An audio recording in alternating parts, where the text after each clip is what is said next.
Hello everyone, this is East Dragon, and welcome back to another episode of Fire Emblem Heroes. So, quite the interesting week this time around. Managed to get -0 on defense, purely from the matchmaker. Because, I mean, like sure it was legendary Chrom bonus, but I'm gonna be honest with you, his job is basically to not die. And because his actual damage output, like sure, against a flying unit like Naga without IOT shield and some buffs and things, he's probably not gonna live. But like against a decent Brave Ike or just any decent tank, you really can't double any of them unless they're super duper slow, as we'll see later in the season here. But this obviously is not a very smart play. And here Duma is going to go in, and he doesn't die, so that activates the Duma trap card. And then we get the Wings of Mercy, and then Brave Ike's just gonna get a free full heal there. Duma pivots to block off their route to Chrom, so they're gonna take out Duma and Co. But now Chrom gets a big heal off, so you can get danced to double and pick up the kill on their Azura. And now Brave Ike, of course, at this point is stuck in the matchup against Ellawood. Doesn't really have a lot of damage output, and so Duma is just going to win that one for us. But yep, it's just the same troll shenanigans. Unfortunately, another meme happened this time around, but this person did not bring the correct bonus structure, and so we have the forward advantage, which definitely makes the team look scarier. Yikes. Definitely makes it quite scarier. I don't know what to say, man. Like, imagine if it was Chrom bonus and water season, then he would be pretty ridiculous. Because then he would have 74 attack or something and like 70 HP. At that point, he'd be have a decent chance at not dying against enemies that are 100%. I could definitely see some things going wrong if we were to try and have him 1v1 like green units that aren't at 100% HP. But I mean, they're just gonna go in and leave, which is fine until you have to deal with the memes. So we have Duma prioritizing the defense tile, of course, which means we can pull off the Change Fate. And then the meme pivot Duma onto the defense tile to speed up his movement, and so they're just gonna surrender there because Chrom is just going to be trolling, and of course the other classic shenanigans will be trolling. Yeah, it's not great. Like, honestly, my defense is okay because I have decent enough stats on my units, and like, of course, Ellawood is a pretty solid staple on arena defense. Chrom is just the troll for people who aren't prepared, and so it works out. And of course, the classic Hardy Bearing corner unit, but he doesn't even have a special upturn one, so it's only a big deal if you don't have enough power, or if you're not as bulky. So they're gonna use Brunya here, which is an okay idea until you realize that she can't counter melee units, and she doesn't one-shot Chrom either. So kinda awkward. Kinda had the right idea, sort of. But I don't think that was the greatest place to bait from. There's definitely better places to bait from. Solid level 7 offense catapult, which will help them out because that removes the Bright Shrine. Although, to be honest, that's not going to make too much of a difference here. I cannot tap that spot. Oh boy, this is great. But yeah, just the normal shenanigans, Duma trolling structures. So they can only use their duo skill once, and well, they're just going to... I'm guessing they were checking damage against the Dumas with Kronia. Problem is she's not at 100% HP, so of course Duma prevents the follow-up attack, which is a problem. So they're going to use Naga here, I presume, to get that dragon effective bonus. But they're taking quite a long time to set up. Of course it doesn't take that long for my team to get obliterated, but they're going to use Hector here, but they can't get rid of the healing tower, which is going to be a problem for them. So like they're going to get this big splash damage, but we have Panic Manor here, and Kronia is kind of buffed a bit, so you just like panic that and then full heal, and well, that's not going to work very well. And so Elwood barely manages to beat Fina there, so he's going to get the Wings of Mercy proc for the Gults, and of course at 1 HP can't really do much, but we get the classic meme Duma pivot to combo with the Change Fate, and so we get another win there. So at this point, you know, it seems like the defense is pretty good. But here's a pretty cool team. This is just hit and run, basically. It's fire season, so you can use legendary Celica.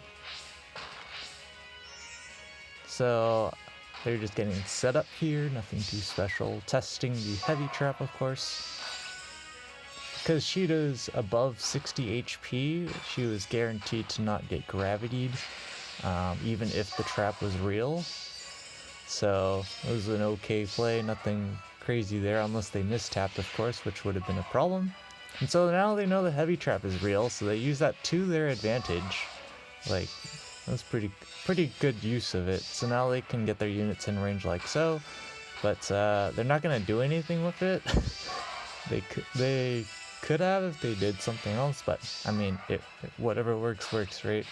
So they're just going to attack here, and they're actually just gonna go ahead and go in because they have Sheeta, so they can definitely get some mileage there. So they're just going to leave, call it a day. And so Sheeta's going to be able to one-shot there, and the Galt's unable to double Naga. Definitely needs a lot more speed in order to do that. So they're able to pick up the kill here. In general, if they didn't have Sheeta, could probably set up a play either by baiting with someone else. The problem with Elwood is that you have to be able to one-round KO him. So if you can't, it's definitely a bit more challenging. Okay, what the heck? Is this the same person? No, I'm pretty sure they're different people. Just because in the game, this might... I don't know what this says. It could just be the generic username in Japanese. I don't know what that... I don't know. Yeah, what would that be? For two people to have the same name. Not sure, but doesn't really matter too much to me. So they're just getting set up here. Nothing. It's always set up turn one.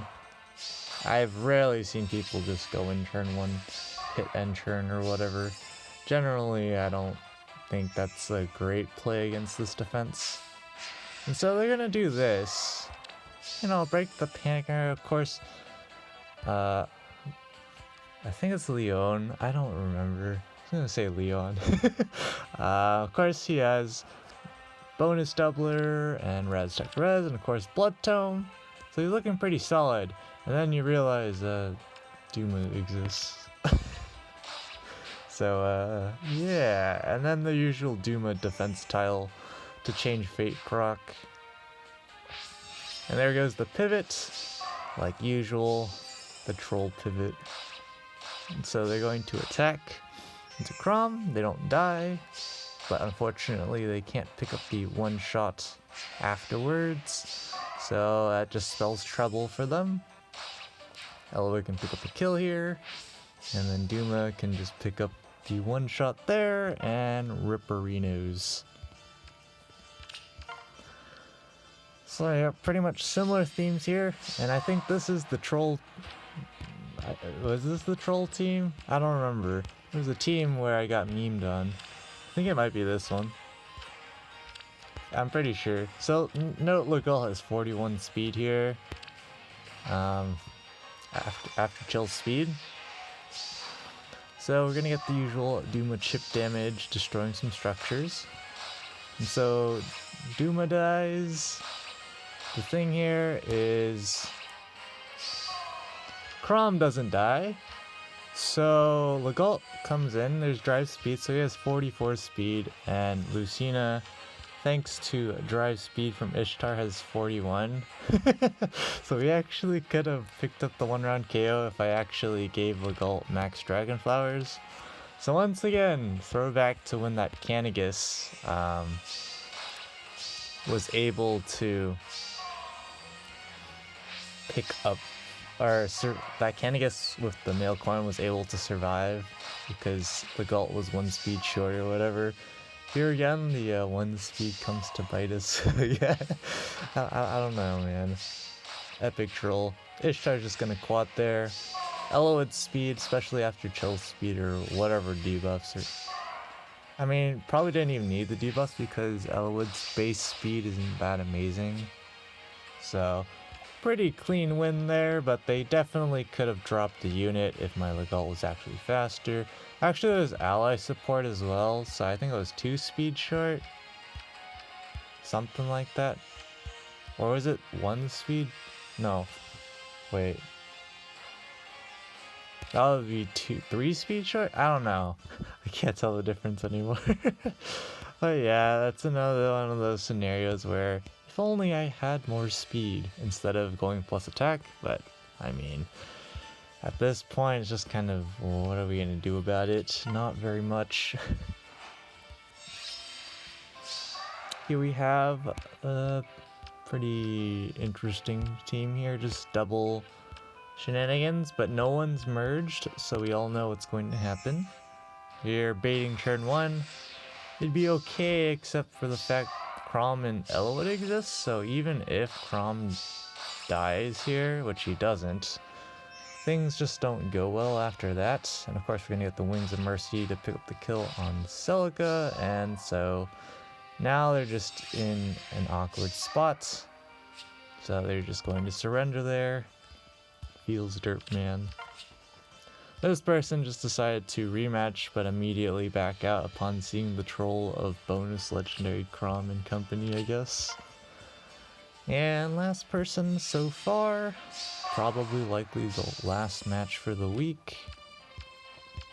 Pretty derpy stuff. Again, this defense is a troll because, of course, we're using double upheaval of legendary Crom, which means units can go below 100% HP, which means his bow gets turned off and all sorts of derpy things. Of course, the Duma's trolling, but not really.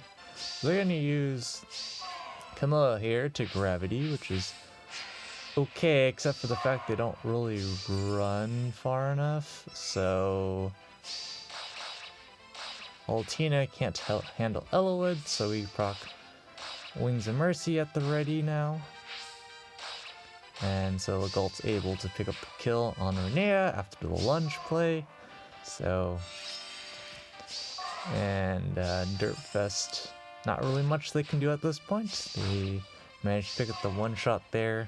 Probably could have doubled Legault, to be honest. I would not be surprised. Here we get the dance. Unfortunately, because of how the AI works, Olivia dances from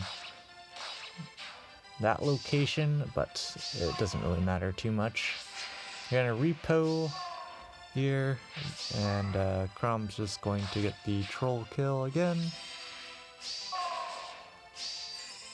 Camilla's at 100% HP now thanks to their healing tower, but doesn't matter, she wasn't able to double, so Crom's just going to be able to attack here. She procs Miracle, but we still have a dance left, so feels bad, man. And at the end of the day, we managed to get a solid -0 on defense.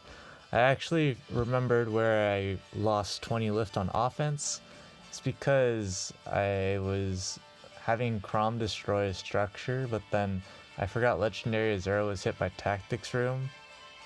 So, so I couldn't dance him out, so he was just as good as dead. I already did the calcs beforehand, so I knew if I left him in there he was gonna die. So the play was to hit and run, but I didn't even hit and I didn't run, so had to drop Crom there. But their team did not have very good,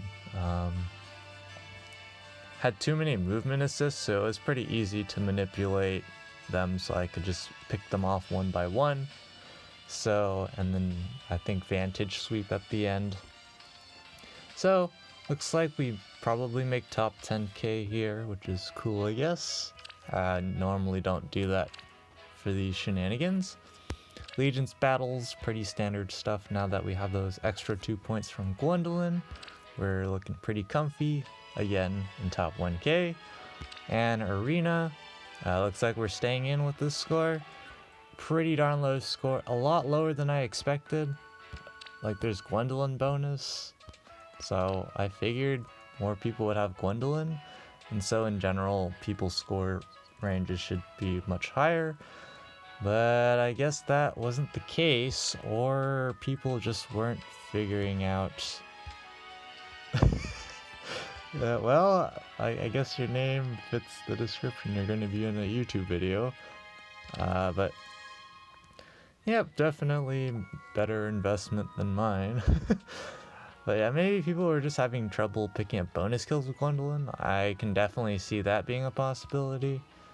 But yeah, pretty darn low cutoff for this week considering that bonus. And Arena Assaults, Matchmaker's trolling again with scores, so we're not able to get above 5,300, which probably closer to like even 5,310 or something around there, which would allow us to get probably top 1k. But I mean, at the end of the day, that's all we get for our current score range of 748 to 762. The matchmaker loves to troll. But anyways, we'll be back when the results drop in, or if there's more replays. Boy oh boy, I keep forgetting to check this stuff nowadays. Looks like we grazed our way into top 10k. It's good to know about where it is. Yep, that -0 on defense, pretty cool. We're just gonna stick with this troll team, not very much to it. It's just gonna be the same thing as usual, probably get like meme forced to death by some Edelgards, or Peony super speed stacking, or just people hitting end turn with one of the fallen units or something. I could see that happening. Let's just switch to this team because why not? Top 500, and another water blessing is cool. And apparently, from what I heard from other people, the cutoff was actually like 3,820, which is extremely low. So definitely surprised about that. Because I only had like 200 something ranks, so that many, I guess it, to some degree it makes sense, but not even. It was quite the low cutoff, I'll say. But yep, it's just another season of shenanigans. We have Peony bonus, so I think I'll be trying to use the old school meme team again. It's not gonna go very well, but we're just going to, where's the other air? Gosh dang it, why is it so difficult? Run this team. So we're basically gonna lose a lot of matchups. That's basically what we were settled on. I don't think I'll record all my matches for the season. Try to record the tougher matchups, and I might do like the first 5 or 6 matches just because why not? But yeah, I don't think it's really worth recording matches where it's just like I hit end turn, or I do something generic turn 1, or just hit and run. Because hit and run is pretty strong in general, so we're gonna struggle a lot though if people have like, especially Julia on defense. Oh gosh. I basically have to bank on air living a shot from her, which is non-trivial because while she's by herself, she's going to inflict like -8 res or something on air, and that's not very good considering her attack stat can definitely get high enough to one-shot air, even if Caden's buffed with like +7 res. So we'll see how that goes. I don't expect this season to go very well, but we're just trolling for the heck of it. But until then, that's going to be it for this episode. Thanks for watching. As always, this is Ether Dragon, and hope to see you all next time. Bye!